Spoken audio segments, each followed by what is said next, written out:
The four hats on Mei Chin's small wooden table were the finest things in Redemption Gulch, and no one cared. They were woven from river reeds she had gathered and cured herself, shaped into broad, practical brims that offered real sanctuary from the punishing Nevada sun. They were light, they were sturdy, and they were utterly ignored. Men in their sweat-stained felt Stetsons walked past, their boots kicking up clouds of ochre dust that settled on her wares like a fine coat of failure. Women clutching parasols hurried by on the boardwalk, their eyes fixed on the dry goods store, never once glancing at the solitary Chinese woman in the gray Cheongsam dress who sat perfectly still behind her display. In a small ceramic bowl next to the hats sat a single silver dime. It was her entire earnings for a week of sitting in the oppressive summer heat, a week of smiling hopefully at faces that looked straight through her. The coin was a lonely, mocking testament to her invisibility. She was 25 years old, a widow for a year since the railroad accident had claimed her husband Wei and left her with little more than a small, dusty plot of land just outside of town, and a set of skills that had no value here. In her homeland, her family had been hat makers for generations. Here, she was just a curiosity, a silent figure at the edge of the town's bustling life. The heat was a physical weight, pressing down on the canvas awnings and warping the air above the dusty main street. May could feel a trickle of sweat trace a path down her spine, but she did not move, did not fan herself. Stillness was a kind of armor. If she did not show her discomfort, perhaps the town would not see her desperation. But the town, it seemed, did not see her at all. A shadow fell across her table. May looked up, her practiced, hopeful smile ready. It was Sterling Croft, the man who owned the land office and held the notes on half the businesses in town. He was dressed in a fine wool suit, impossible for the weather, yet he showed no sign of sweat. His silver hair was perfectly combed, and his smile was a sharp, polished thing that never reached his pale eyes. "Good afternoon, Mrs. Chin," he said, his voice smooth and condescending. He gestured vaguely at her hats with a gloved hand. "Still trying to sell your novelties?" "They are very good for the sun, Mr. Croft," she replied, her voice soft but clear. He chuckled, a dry, rustling sound. "I'm sure they are. I do hope you sell one soon. The quarterly fee on your husband's claim is due next week. It would be a shame to lose that little piece of memory." He didn't wait for a reply, simply tipped his hat and continued down the street, a man moving through a world he was certain he owned. May's hands tightened in her lap. He knew as well as she did that the dime in her bowl would not cover a fraction of the fee. The land was all she had left of Wei.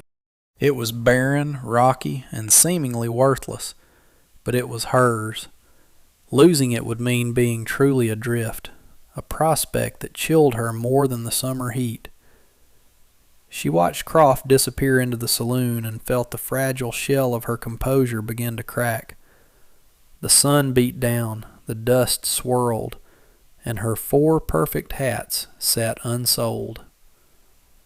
Therefore, when the horseman appeared at the edge of town, she barely noticed him. He was just another rider, another shape moving through the shimmering heat. But this one was different. He rode slowly, his posture weary, his horse favoring its left foreleg. As he drew closer, the town seemed to grow quieter. Men paused their conversations. The blacksmith stopped his hammering. This was not a rancher or a prospector. The way he sat his horse, the low-slung holster on his hip, the utter lack of hurry in his movements, it all spoke of a dangerous economy of motion. He dismounted in front of the livery, his face obscured by the shadow of a hat that had seen better decades. It was crumpled and stained, its brim torn. He spoke briefly to the stable owner, gesturing to his horse's leg, then turned and scanned the street. His eyes, deep-set and tired, passed over the saloon, the general store, the assayer's office, they settled on her. For a long moment he just stood there, 100 feet away, looking at her small table.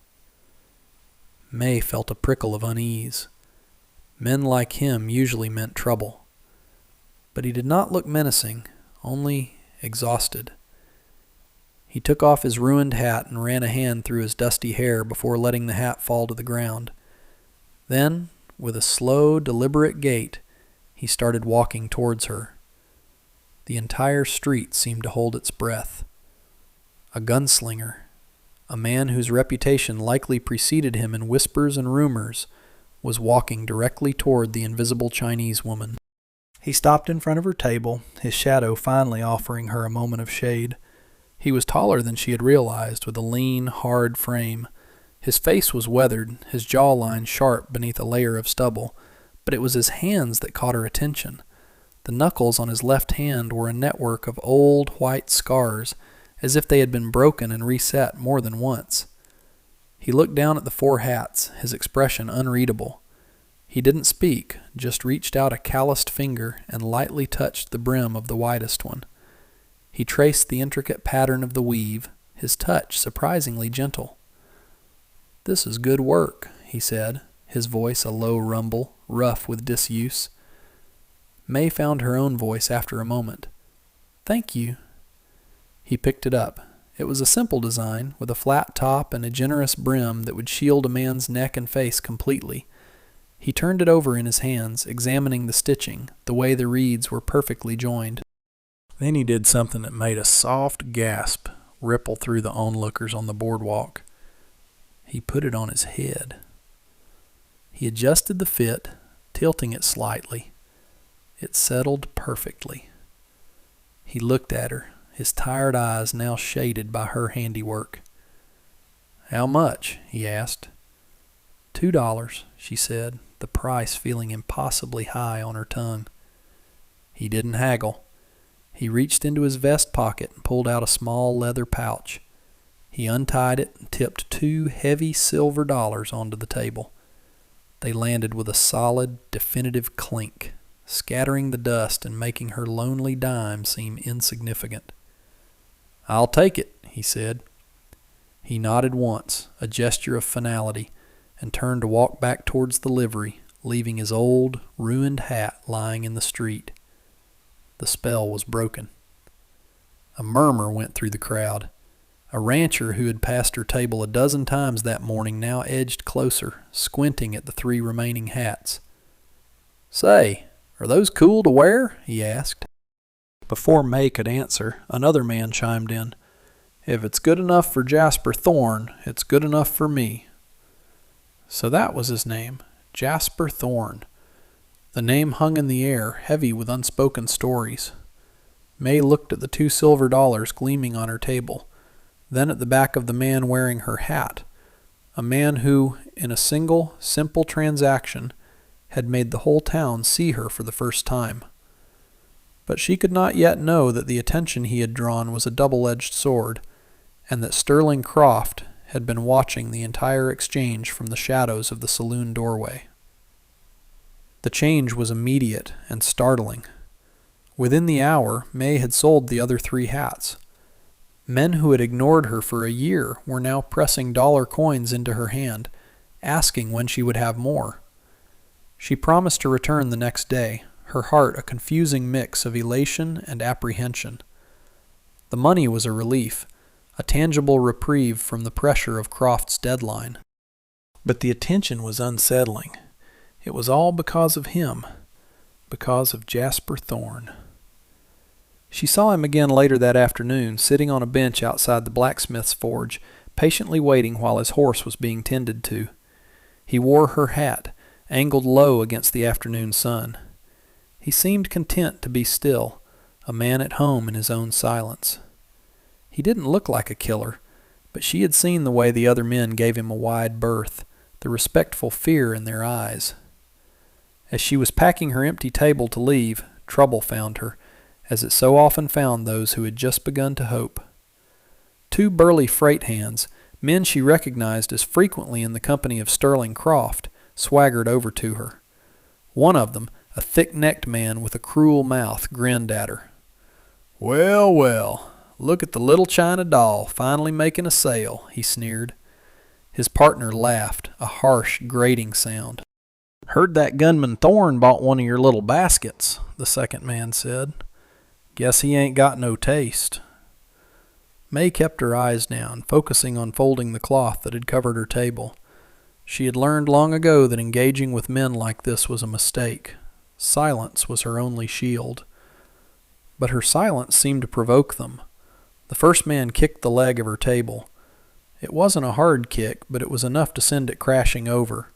Her ceramic bowl shattered on the hard-packed earth, and the precious coins she had earned scattered in the dust. "Aw, look what you did, Frank," the second man said with mock sympathy.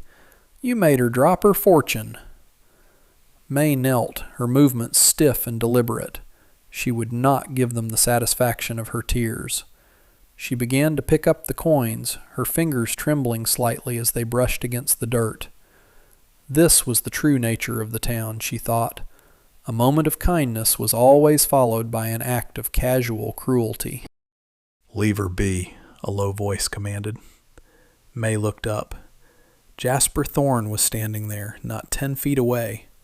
He hadn't moved quickly, but he seemed to have materialized from the heat and shadows. Her hat sat squarely on his head, its brim hiding his eyes.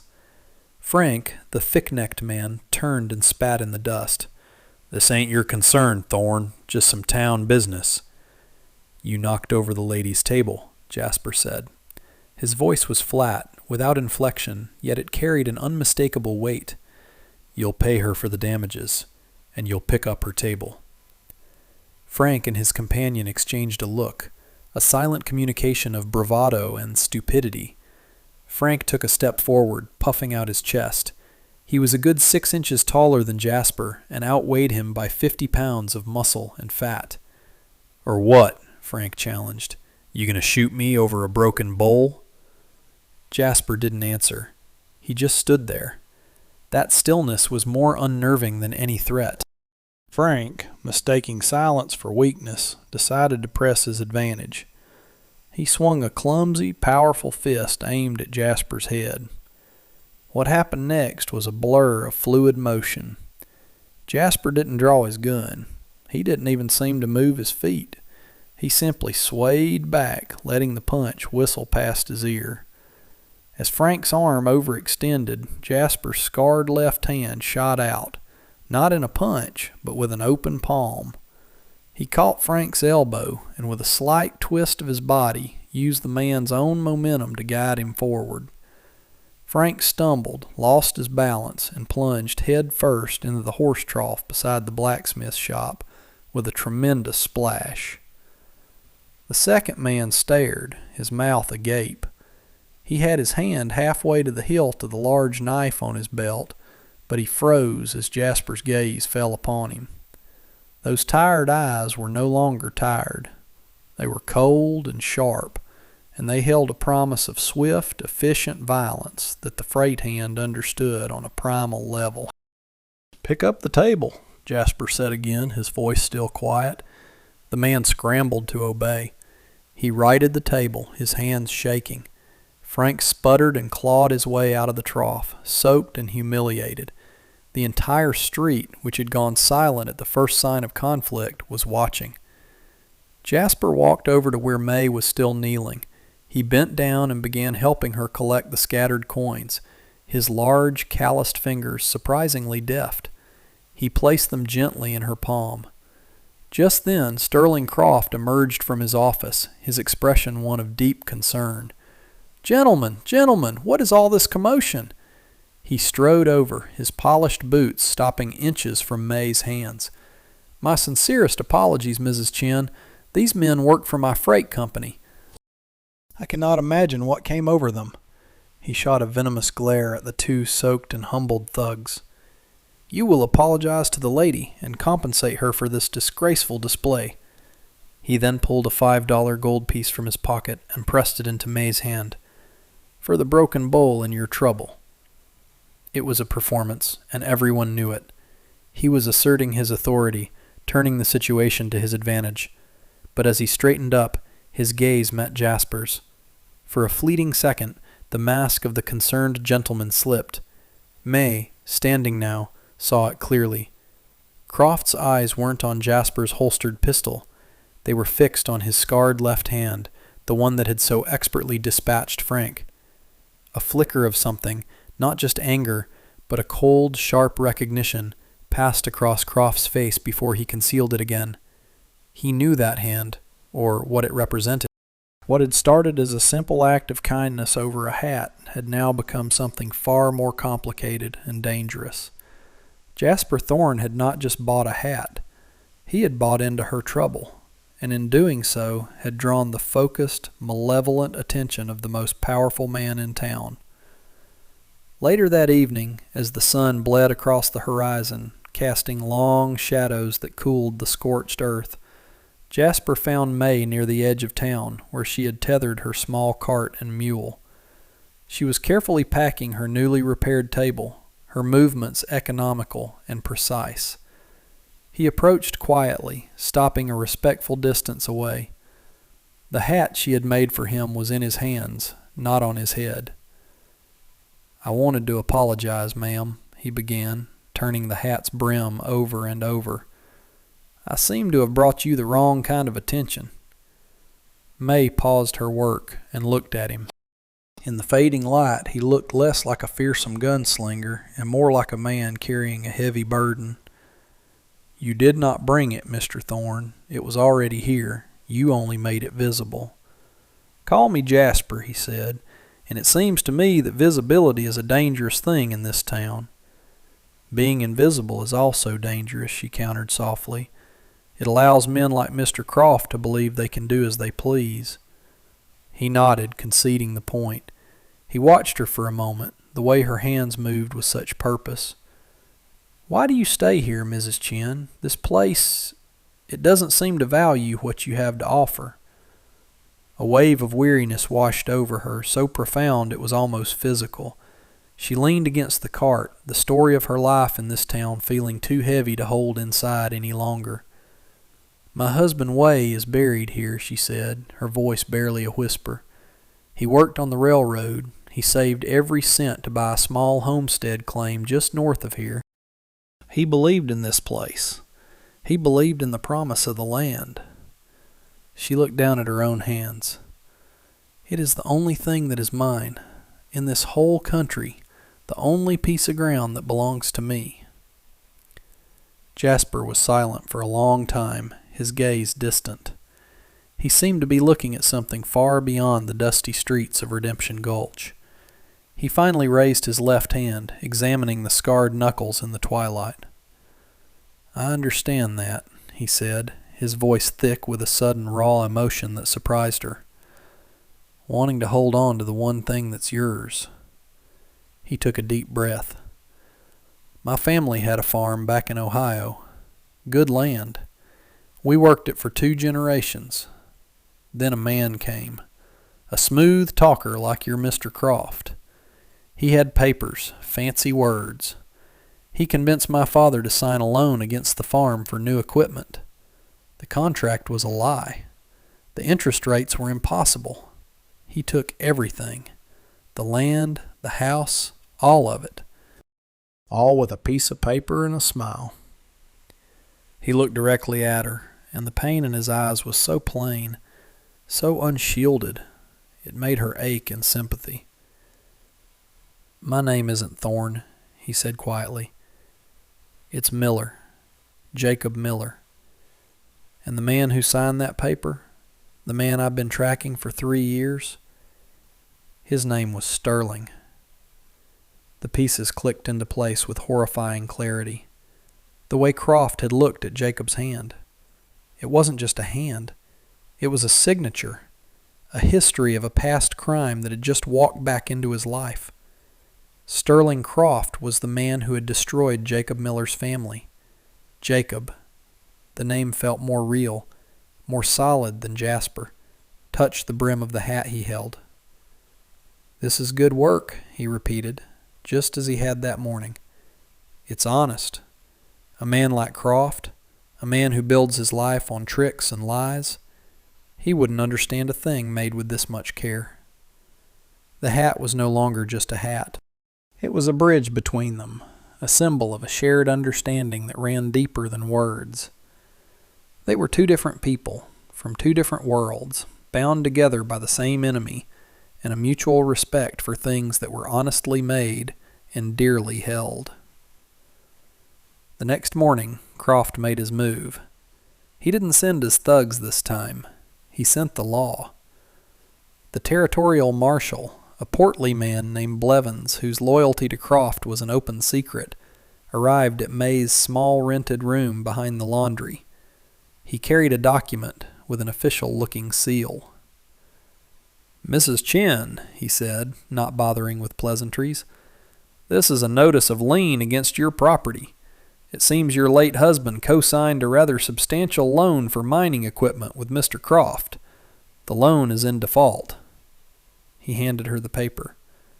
"You have 48 hours to pay the outstanding balance of $200, or the property is forfeit to the lien holder." May's blood ran cold as she looked at the document. Way's signature was there, but it looked wrong, slightly shaky, not his confident script. It was a forgery. A clumsy one, but with Croft's influence and a bought marshal, it was as good as real. $200 was an astronomical sum, as impossible for her to produce as $2,000. This was it. This was how Croft would take her land. It was a checkmate.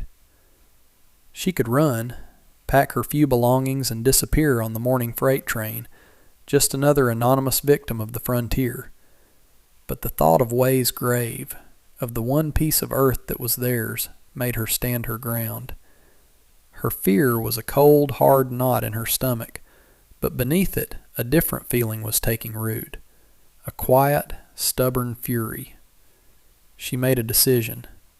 It was a choice that cost her the very thing she was fighting for, a gamble that staked her entire future on the word of a man she had known for less than a day.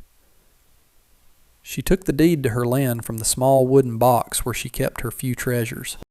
She walked through the town, her head held high, ignoring the curious stares, and went directly to the livery stable where Jacob was preparing his horse to leave.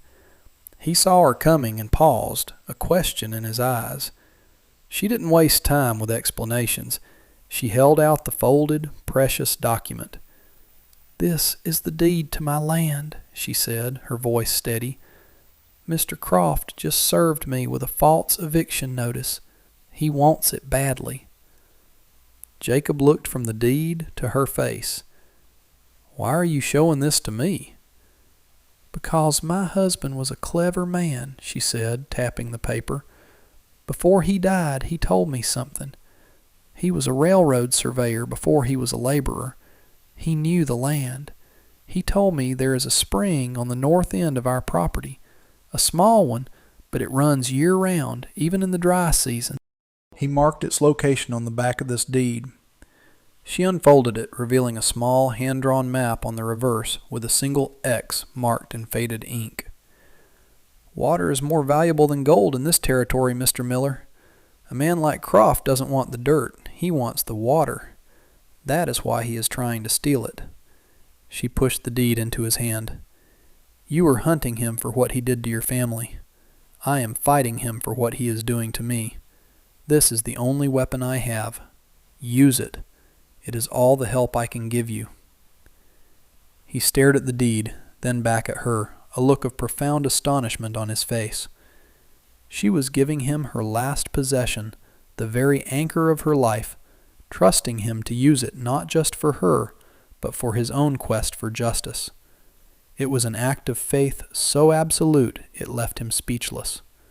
The fight for a small, dusty plot of land had just become a war for everything. 3 months later, the first chill of autumn was settling over Redemption Gulch. The relentless summer heat had broken, and the air had a crisp, clean edge to it. The dust still rose from the main street, but it seemed less oppressive now. On the corner where May Chen had once sat with her 4 lonely hats, there now stood a small but proper shop. A freshly painted sign hung above the door, the black letters stark and clear against the white wood. Chin and Miller Haberdashery.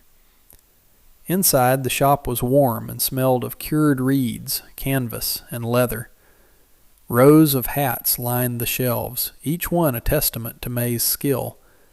They came in different styles now, some with the wide brims Jacob favored, others with rounder crowns for ranchers, and even a few with smaller, stylish brims for the town's women. People came from as far as Carson City to buy a Miller hat, as they had come to be known. The hats were more than just headwear. They had become a quiet symbol of the town's shift. Wearing one meant you stood for honest work and fair dealing, a subtle act of defiance against the shadow Sterling Croft had cast for so long. Jacob Miller, no longer the weary drifter Jasper Thorne, stood behind the counter, helping a farmer decide between two different styles. He was no longer a man running from his past, but a man building a future. The information May had given him had been the key. Armed with the deed and its hidden map, he hadn't confronted Croft with a gun. He had used the telegraph. He sent a wire to the federal land office in Sacramento, detailing Croft's fraudulent lien and his attempt to illegally seize control of an unregistered water source. Water rights were a federal matter, far beyond the reach of a corrupt territorial marshal. An investigator arrived within 2 weeks. Faced with federal charges for fraud and water theft, and with the townspeople, emboldened by his vulnerability, beginning to speak of his other predatory dealings, Croft's empire crumbled. He sold his holdings for pennies on the dollar and slipped away on a midnight train, disappearing as quietly as he had arrived years before. The power he had held over Redemption Gulch evaporated with him. Marshal Blevins was quietly replaced a month later. May was in the back room, her nimble fingers weaving the reeds for a new hat. She worked with a quiet contentment now, the constant worry that had been her companion for so long finally gone. She was a partner in a respected business, a valued member of the community she had once been invisible to. She had not only kept her land, but with the new well Jacob had helped her dig at the spring's source, it was now one of the most valuable plots in the county. At the end of the day, after the last customer had left, Jacob came into the back room. He didn't speak, just watched her work for a moment. The easy silence between them was as comfortable and sturdy as the things they built. On a wooden peg by the door hung the first hat he had ever bought from her. It was weathered now, stained with the sweat and dust of his journey, its brim softened from use. It was the hat that had started everything, the simple purchase that had unraveled a web of lies and forged an unlikely partnership. He walked over to her workbench and picked up a stray piece of reed that had fallen to the floor, rolling it between his thumb and forefinger. "The nights are getting colder," he said, his voice quiet. May looked up from her work, a small smile touching her lips. She met his gaze, and in his eyes she saw not a gunslinger or a drifter, but a man who had found a place to stop running, a man who had found a home. "Yes," she replied softly, "they are." They had built something real, something solid, not on grand proclamations or fiery passions, but on a foundation of shared work, quiet respect, and the simple, profound courage to trust one another when no one else would. In the vast, harsh landscape of the frontier, it was more than enough. And that brings us to the end of this one. If you stayed with me all the way through, thank you. Stories like this one only get told because folks like you sit down and listen. If you liked what you heard, go ahead and hit that like button. And if you want more stories from the old frontier, subscribe so you don't miss the next one. Until then, take care of yourself, and thanks again for being here.